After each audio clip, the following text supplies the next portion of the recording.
there. My name's Phil Williams and I would like to welcome you to Audio Angling, the podcast site of fishingfilmsandfacts.co.uk.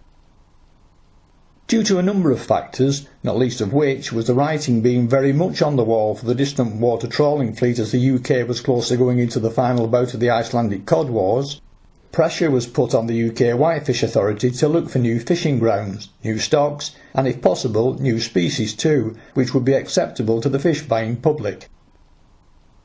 As an attempt to satisfy all of those requirements, the Grimsby trawler Suralana was chartered to undertake a series of deep water trawling trials off the west coast of Britain and Ireland, fishing at depths in excess of 600 fathoms along the edge of the continental slope. The first of those trials took place in April 1973 over what is known as the Hake Grounds, where the only demersal species found in abundance was the blue ling. Suralana went on to perform several more trials along the western edge of the continental slope, all the way from Shetland in the north to Land's End in the south, managing to locate areas where they could typically get 15 to 40 baskets of grenadiers per 1.5 hour tow. Also caught were more blue ling, black scabbards and large redfish. The problem was that from a design perspective, Suralana was operating at the very limit of her capabilities. Due to the capacity of the cable drums, warp length to depth ratios had to be reduced from 3:1 down to 2:1, with heavier troll boards fitted, new headline floats capable of withstanding the extreme pressure, and more settlement time allowed on the bottom after shooting, greatly affecting the economics of the operation were it ever to become a commercial activity. A second boat, Swanella, was later also drafted in, but gear damage unfortunately proved a major factor over unfamiliar ground along the continental slope. The last boat to trial these grounds was the Fleetwood-based stern trawler Jacinta in 1974, now a museum ship in Fleetwood Fish Quay. A good portion of this catch was shipped off to markets in France, Portugal and Spain, where many of these species are far less alien to a fish-buying public, more open to diversity than fish eaters here in the UK. Some of the fish, however, were held back to be cooked and fed to local housewives looking for their approval, drawing in a wide range of comments that were televised at the time, the majority of which were less than favourable. As a result, no further trips were chartered and the idea was dropped, after which, with nowhere left for its distant water fleet to go, Fleetwood very quickly slipped into terminal decline as the British government, under pressure from NATO not to jeopardise Keflavik as an important North Atlantic Cold War base, capitulated to Iceland's unilateral territorial demands. Present on that final trip in 1974 aboard Jacinta was Fleetwood commercial fisherman Dave Taylor. What follows is a conversation with Dave, who I caught up with at Fleetwood Marina in 2014, ironically with the Jacinta moored up in the old fish quay just behind. What can you remember about that trip? It was just the depth of water he was fishing in, which was unusual, which wasn't the normal depth of water he was fishing in. That was about the main thing I remember, and the types of fish we was catching was unusual to what we was normally catching, which was mainly cod. What about any problems with the fishing gear itself? Yeah, we used to blow floats up, imploding due to the pressure. We went through a lot of floats on the headline. So what was the story behind it all? And there must have been a build-up to it, why you went and why these experiments were carried out.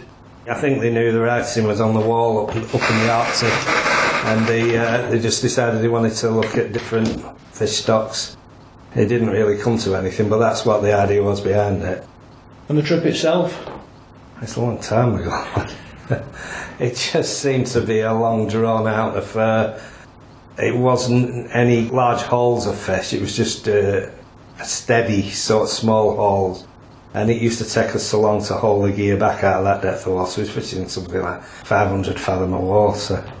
And it was just a long drawn out thing, and at the end of it was fish we'd never seen before and didn't really know much about. And they were ugly fish as well. You got a lot of deep water sharks in with them, and everything down that depth has got big teeth, and they just rip your boots and everything, kicking them down in the ramp to get down to where they was gutting them. And a lot of the fish we didn't even know what they was, and they weren't savable, but everything seemed to want to bite you. What about with the heavier boards and stronger floats, the warp ratio as well? Yeah, well, the warp, we would shoot 3 to 1.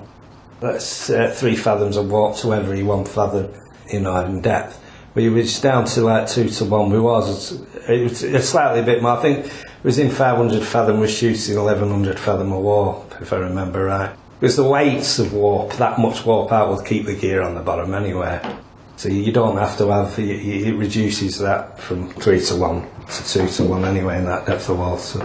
The floats, yeah, we didn't really have any stronger floats at the time. We just used the same floats as we would do any, but we was putting more floats on because we knew we'd burst so many and was just changing them all the time.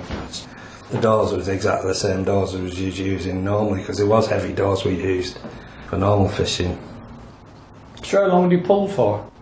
About 3 hours, 3.5 hours. And not much fish in the net when it came up? Not any huge hauls, it was just a steady sort of thing. 20, 30 baskets sort of thing of savable fish. There would be more than that, but the rest was just going back. What do you mean by savable? For eating purposes? Well, the ones that they wanted us to keep, like the grenadiers and which we called rats, because of the tail, long thin tail on them, and the scabbards, and of course the blue ling, because there was a marketable fish before that. And we caught a lot of halibuts as well, a lot of big halibuts actually, if I remember. I think we landed something like 70 odd head of halibut, really big halibuts. We was getting a couple each hole, 1, 2 each hole anyway. But other than that, we never caught anything that you would catch up on the continental shelf. We never saw any cod or anything like that. Just too deep. I believe a lot of these fish are marketed in other countries, or were marketed prior to you going. The French in particular, blue ling and some of the redfish and that. Yeah, there was French ships off there at the time. It was mainly the blue ling they was looking for, but they did keep a lot more types of fish than we did because they already had a market for it.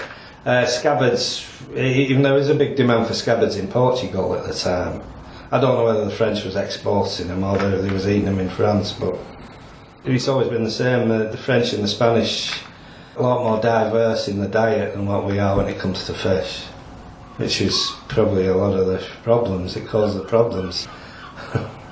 Were there like pockets of a certain species, or did you get a mix of other sorts every time? It was just a spread of everything the same. No matter where we towed, we more or less got the same. We tried different depths and everything, but round about, I mean, you've got to remember, you're going back to 1974, it was a long time ago, but if I remember right, it was round about the 500 fathom line that was catching the most. We couldn't better it or worsen it no matter what we did. It was just there was a thin spread of fish all over the place. So how much fish did you bring back? If I remember right, I think it was about 1200 kit. 1200 10 stone kits. So.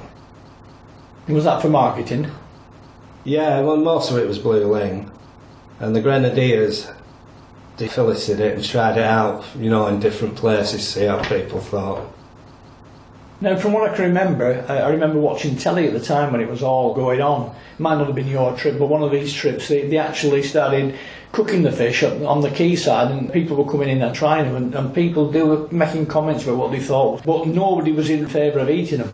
We ate some grenadiers aboard. We filleted it and ate it, and it tasted just like cod. It's slightly watery. It tasted very similar to cod. And scabbards, I've eaten them. They're quite nice then. They're a bit oily, but they're nice. But no, I haven't tried anything else from down there. But the grenadiers weren't a bad tasting fish at all. But this is where the problem lies, isn't it? It's what I said earlier. The people just don't want to change. And then it was all abandoned. Yeah. They didn't think it was viable. It's harping back to the same thing. We just couldn't market this stuff in this country. And at the time, we wasn't thrown out of ice until 1978. At that time, we didn't know how long it would go on, so they just sent the ships back up there. There was not a lot of money to be made. So what was life like on a 1970s stern trawler? It was a lot nicer than being on a sidewinder, put it that way. And they was all new ships at the time. The living conditions aboard was far better. The working conditions on the deck was far better. You was in the undercover gutting, and it was just far safer. Better ships. It was actually a dream to be on compared to side trawlers. The same conditions, but better ship to be in. Some nasty seas up there though. It's not just the seas, it's the icing, the cold and the black ice and stuff. We used to see videos of people climbing up on the rigging and either steaming the ice off or chipping it off. Yeah, we used to have to do that sometimes to stop you going too top heavy and that. So what do you reckon about the cod wars themselves? What sort of sparked it up? Well, it had 2 or 3 goals, didn't it? And then NATO stepped in apparently, and from what I can remember how it started was they was going to push the limits, which was out 12 mile out to 40 mile, I think, and they just pushed us out of all the traditional grounds, and that's what sparked it off. They tried to enforce it, and we wouldn't recognise it. We said it was illegal for them to be doing that. They said it wasn't. Then they came out in the end with this thing where they wanted a 200 mile limit, and they did get it. Partly due to Americans? It could have been, yeah. So they say.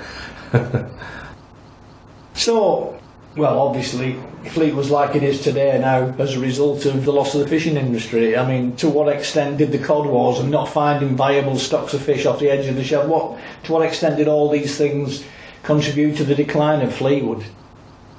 It's totally unrecognisable. And it isn't just Fleetwood, Hull and Grimsby went the same way. And it just happened overnight. When it happened in 1978, they couldn't get rid of the ships quick enough to the scrapyard because they was paying harbour dues on them. The whole lot just seemed to disappear in a flash. The stern trawlers, so there was a fleet of freezer trawlers in Hull, and then we had the Whitefish stern trawlers here. They went onto the mackerel, fishing the mackerel, and we went trawling for whitefish up in the home water grounds, and mackerel fishing in the winter. It was just the writing was on the wall after that. And gradually the stern trawler fizzled out, they just lost them. So what are your thoughts on Iceland's territorial claims then? I haven't got a problem with it. I think they was doing the right thing to save their own livelihood. At the time I didn't think that. I was only young, I was only a deckhand, and at the time I thought it was terrible, but looking at it back now, really, we should have done the same thing if we hadn't been in the EEC now, because 90% of the fish caught in EEC waters is caught out of British and Irish waters, so we're supplying the fish to the rest of it. We should do the same, really, we should have done the same. They was only protecting the livelihood. It's a small country with a small population that relied on fish. There was nothing else they could do, they had no agriculture. No. I suppose now with the EU and its common fisheries policy, there's even more need than ever to be finding new species and trawling new grounds, which is what you tried to do, and it never really came off. Yeah, well, we haven't got the ships to do it now. There's quite a lot of powerful whitefish boats up in Scotland that work out at Peterhead and Fraserburgh and that. I suppose they could do it, but the thing is now, they've reduced the fishing fleet down that much that the fish stocks are gradually building up again. So they're never going to go and exploit fish out there that it's an unknown quantity while you've got traditional whitefish on your doorstep. So I can't see it ever happening. So could or should these deep water trials with better equipped boats resume in the future, do you think? Is it worth it? They could. I don't know whether they will, but they could. Who knows? And maybe it will be more of a success than last time, because people's attitudes change towards different types of fish, and we're closer to the continental countries now, and maybe it would. We're starting to eat weird imported fish. What's that, Vietnamese cobbler or something now? They sell at supermarkets. Yeah, and there's the hoki from New Zealand as well, isn't there? And orange ruffy and stuff, and Alaska pollock, and Pacific cod. See, you never heard of that back in 1974. So maybe if they did resume it, it could be different, I don't know. Based on your own observations, though, we were struggling to get the fish and the economics of the fuel and the time it takes you to get the gear down and back and that. Considering that the French or whoever are already doing it and making it pay, do you think it ever could be made to pay? I haven't a clue. I mean, the French don't have the fleet they did have, and neither does the Spanish. So it hit them as well, even though they didn't traditionally fish up in the Arctic like we did. But I'd have thought that if there was any money to be made in deep water fish, they would have already targeted better now and wouldn't have been doing that on a regular basis. But I don't know. I'm out of this picture now with it. I don't really know what they're doing. And I don't know how many ships are capable of fishing out in that depth of water they have. I know some of the Scottish boats go after the black halibuts in the deep water sometimes. And I don't know whether they save the other stuff they catch, you know, the bycatch of grenadiers and stuff. I don't know what. So what's the future for Fleetwood? Oh, pretty grim, I think. I don't think you'll ever see a fishing industry back here. Well, I'm pretty sure you won't.